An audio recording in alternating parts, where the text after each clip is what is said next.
वासुदेवः सर्वम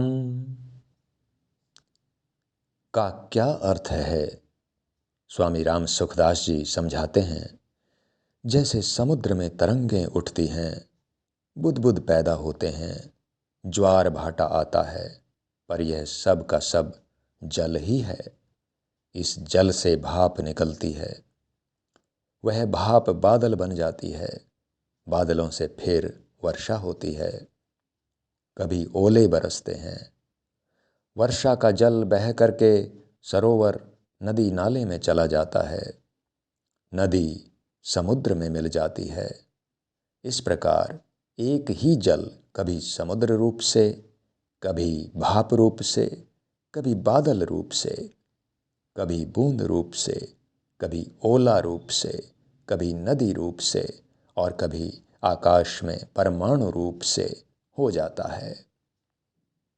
समुद्र, भाप, बादल, वर्षा, बर्फ, नदी आदि में तो फर्क दिखता है, पर जल तत्व में कोई फर्क नहीं है।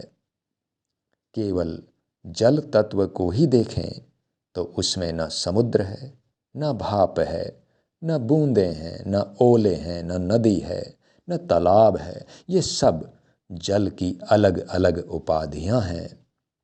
तत्व से एक जल के सिवाय कुछ भी नहीं है।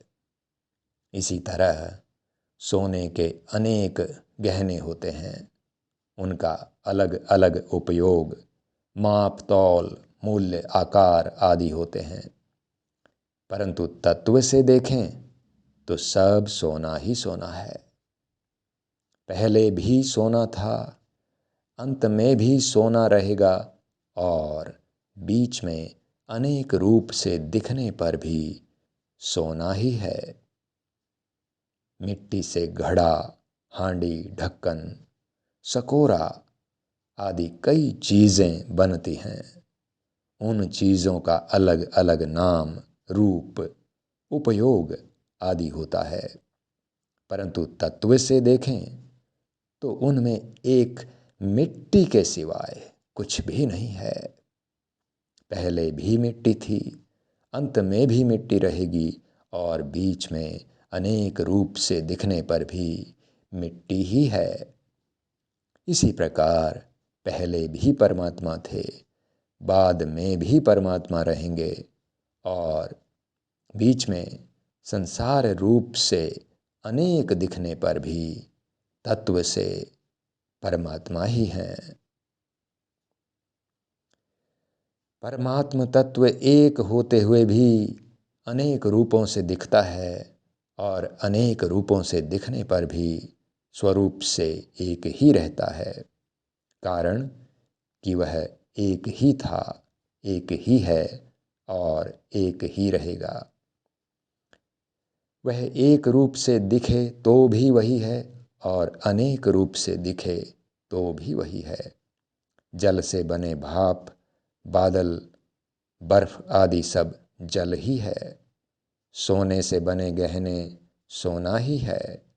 मिट्टी से बने बर्तन मिट्टी ही है। इसी तरह जो अनेक रूपों में एक परमात्म तत्व को ही देखता है, वही तत्वज्ञ, जीवन मुक्त, ज्ञानी महात्मा होता है, कारण कि उसको यथार्थ ज्ञान हो गया। उसने परमात्मा को तत्व से जान लिया। तत्व से जानते ही वह परमात्मा में प्रविष्ट हो जाता है। फिर एक तत्व ही शेष रह जाता है। इसीलिए कहा है वासुदेवः सर्वम।